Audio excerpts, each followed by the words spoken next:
There's a lot that happens in this video. We're about to jump around the world of Azeroth like we've never done before. More importantly, we've reached the point where you, the adventurer, your character in-game, enter the story of Azeroth. But before we talk about that, let's clear up the events leading up to the dungeons and raids that will define the story.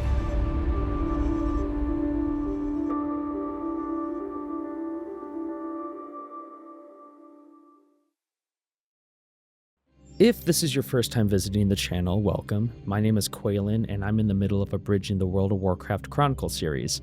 That means I'm taking the lore contained within these books and condensing it even more than it already is.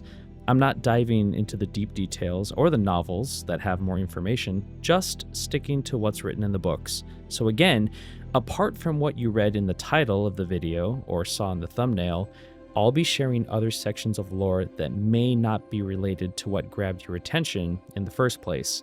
In essence, I'm telling the story in order as the books tell it. Currently, we're on Volume 3, but if you want to start from the beginning, then I suggest clicking the link in the tab up above or in the description down below. That will lead you to a video that contains all 10 episodes covering the lore in Volume 1. But if you're already caught up with the story, then let's continue our journey into the tales of Azeroth.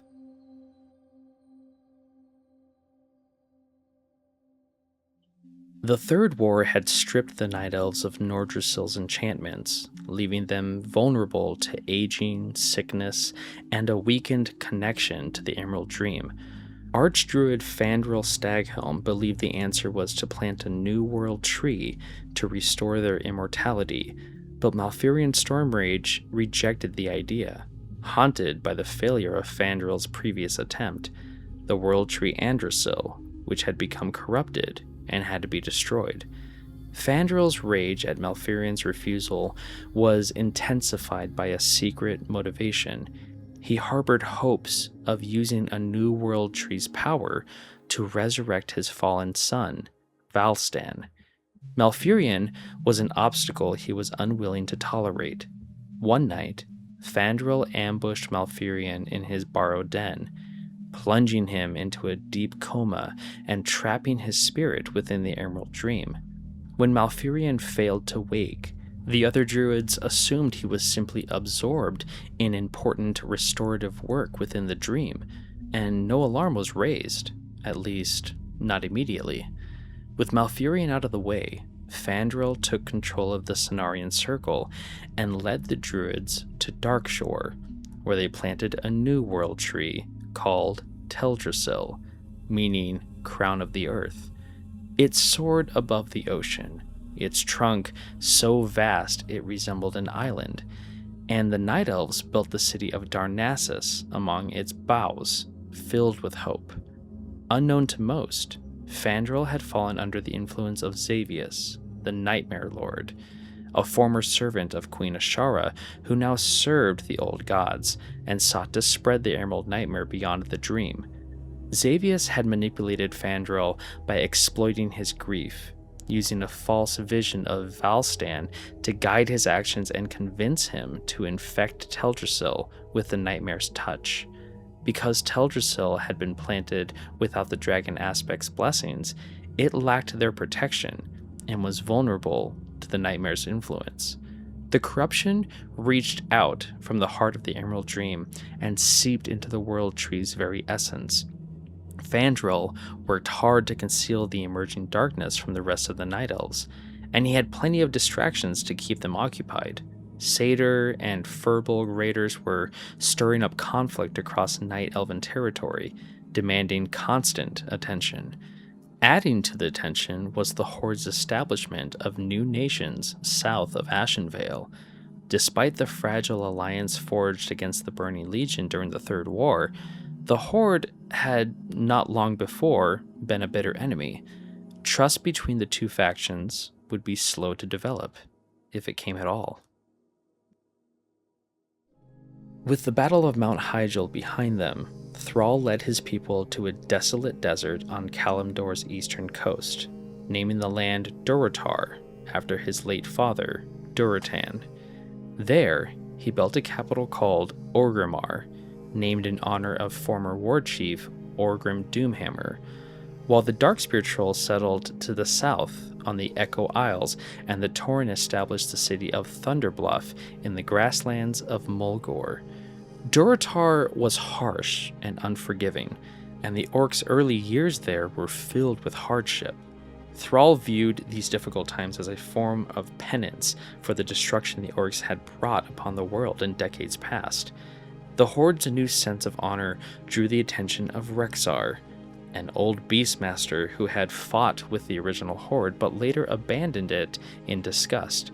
Having spent years surviving alone in the wild, he saw in Thrall's Horde something worth joining and cautiously made a home among them. As the Horde settled its new lands, Jaina Proudmoore and the Alliance refugees moved further south, establishing the seaside city of Theramore Isle in Dustwallow Marsh. Jaina and Thrall maintained communication, and the fragile truce between them gradually solidified into something more lasting. Both leaders pledged to respect each other's territory and avoid acts of aggression. The peace between the Horde and Theramore shattered when a massive Alliance naval fleet arrived on Kalimdor's shores, commanded by Jaina's father, Grand Admiral Dalen Proudmoore. A veteran of the Second War who had lost a son to the Horde, Dalen had no interest in coexistence. His goal was extermination. Thrall sought peace but never got the chance to make his case. Dalen sent assassins disguised as emissaries to lure Thrall into a trap, and when that failed, war became inevitable. Thrall rallied the orcs, Darkspear Trolls, Tauren, and Stonemaul Ogres for battle. Time was critical. Dalen had seized control of Theramore, and with it both the sea and a defensible stronghold.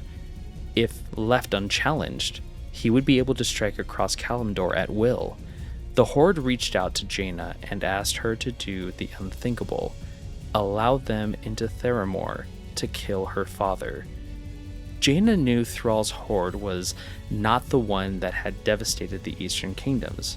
She had fought alongside them against the Legion and seen their honor firsthand.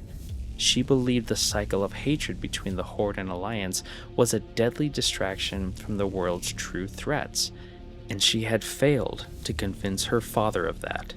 Shattered by the impossible choice before her, Jaina stepped aside, asking only that the Horde spare as many of her people as possible.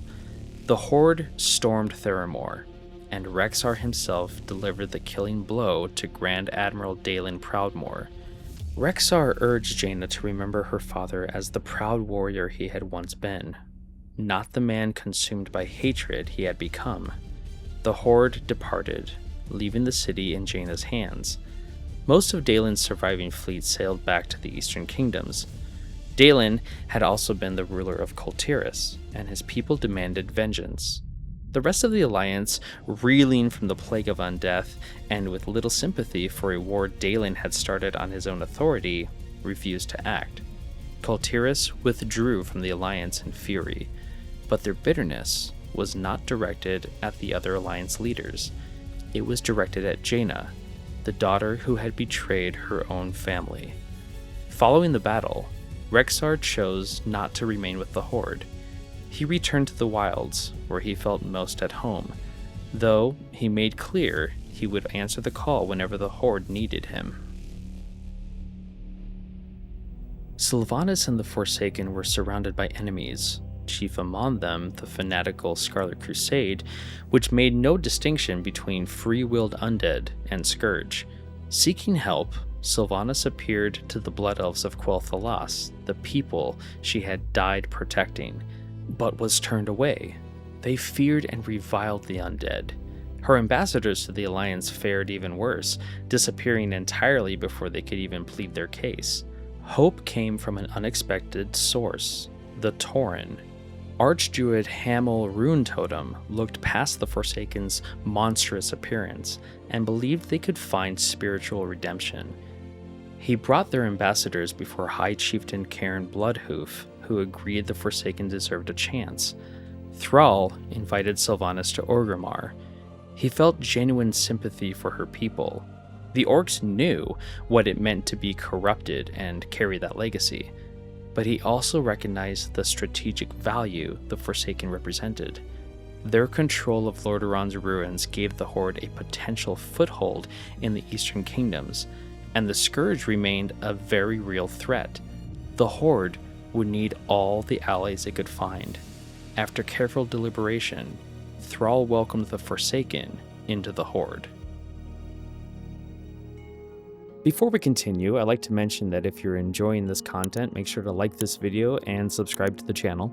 Also, if you feel inclined to support the work that I'm doing, you can check out my membership options here on YouTube or on Patreon. I'm really grateful for all of those who have supported this massive project that I've been working on for quite some time now, and I do offer early access to all those people who have signed up. So if you're interested, check out the links down below, and let's get back to the story. Throughout the Third War, the Trogs had steadily pushed the gnomes back inside their own city. When the Trogs finally breached Gnomeregan's engineering quarters, they gained access to unstable materials and machines they had no understanding of, making a catastrophic accident only a matter of time.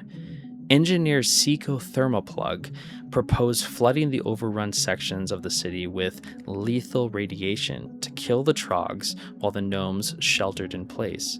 High Tinker Mechatork reluctantly agreed, seeing it as better than waiting for the city to destroy itself. Thermoplug had hidden motives. He coveted Mechatork's power and resented what he saw as the gnomes' failure to use their inventions to expand their nation's strength, a failure he blamed entirely on Mechatork. The radiation bomb was his means to seize control. Mechatork discovered the truth too late. The bomb irradiated not just the Trogs, but most of the gnomes as well, killing nearly 80% of the entire race within days. The survivors were forced to flee their own city, leaving Thermoplug trapped inside the catastrophe he had caused. The dwarves of Ironforge took in the refugees, and the gnomes carved out a small home within the mountain called Tinkertown, uncertain of their future. Some called for an immediate campaign to retake Gnomeregan, but Mechatork disagreed. The Alliance had been devastated by the Third War and needed gnomish ingenuity more urgently than ever. In Mechatork's view, the gnomes' fate and the Alliance's fate were inseparable. If the Alliance fell, the gnomes would never have the support they needed to reclaim their home. With Lordaeron in ruins and Gilneas and Tiras isolated, Stormwind emerged as the dominant power in the Alliance, making it both influential and a prime target. The Black Dragonflight set its sights on the kingdom, with Onyxia operating in disguise as the noblewoman Katrana Prestor, secretly working to weaken Stormwind from within by enlisting the rebel Defias Brotherhood. The Defias ambushed King Varian Ryn's ship during a diplomatic voyage to Theramore, killing all aboard except the king and delivering him to Onyxia. She performed a dark ritual that split Varian's spirit in two, tearing away his strength, will, and resolve, the very traits that could resist her. She intended to destroy that half and keep the compliant shell as her puppet king. Before she could finish the ritual, the defiant half of Varian escaped into the sea. He washed ashore on Kalimdor with his mind shattered and his memories gone, unaware he was a king. Onyxia was furious, but pressed on with her plans, intending to return to Stormwind with the puppet version of Varian, once she was confident of his obedience. In Varian's absence, Stormwind mourned and feared the worst. His young son, Anduin, was crowned king, with the legendary paladin Vol.3 named regent to govern in his stead. Neither Bolvar nor Anduin gave up hope that Varian was still alive. In the years following the Third War, the armistice between the Horde and the Alliance frayed at the edges, with major battles erupting in places like Alterac Valley, Warsong Gulch, and Arathi Basin. Meanwhile, threats from outside the two factions multiplied across every continent. Quillboar raiding Tauren lands, kobolds and diseased wildlife plaguing human villages, Centaur threatening Orcish territory. The world teetered on the edge of catastrophe. What the Horde and Alliance didn't know was that much of this chaos was being deliberately stoked by the old gods, who were quietly fanning conflict across the world to weaken its nations and pave the way for their own awakening. But the old gods' plans were never allowed to fully ignite. The people who stepped forward to hold back the darkness were not legendary heroes of past wars. They were ordinary citizens of Azeroth, rising up for reasons as varied as justice, vengeance, profit, glory, or simply the call to adventure. Some traveled alone, while others banded together into powerful guilds, combining their strength to face threats that no single individual could overcome. As the years ahead would prove, these unlikely champions would repeatedly be called upon to do the impossible, and without them, Azeroth would surely have fallen. This, my fellow adventurers, is where you enter the story. More than 2 centuries ago, the sorcerer Thane of the Dark Iron Dwarves condemned his clan to enslavement by summoning Ragnaros the Fire Lord to Azeroth. The catastrophic eruption that followed formed Blackrock Mountain, and the surviving Dark Irons were forced to serve Ragnaros from their underground stronghold, Shadowforge City.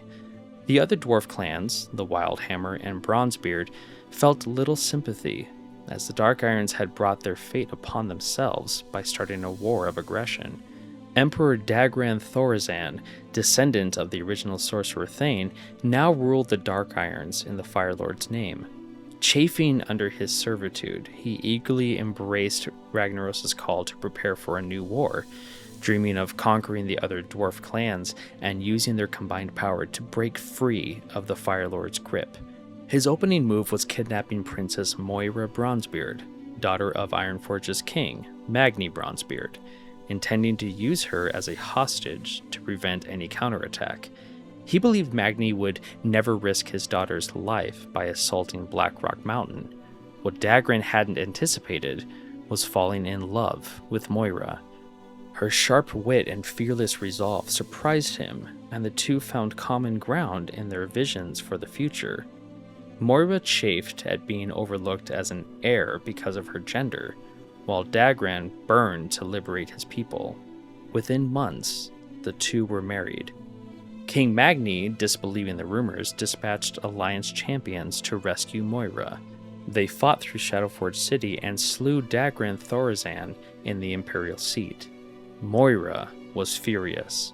She refused rescue, declared herself unwilling to leave, and revealed she was pregnant with Dagran's child. She had come to believe in Dagran's dream of freeing the Dark Irons from Ragnaros' chains, and she intended to carry that dream forward without him.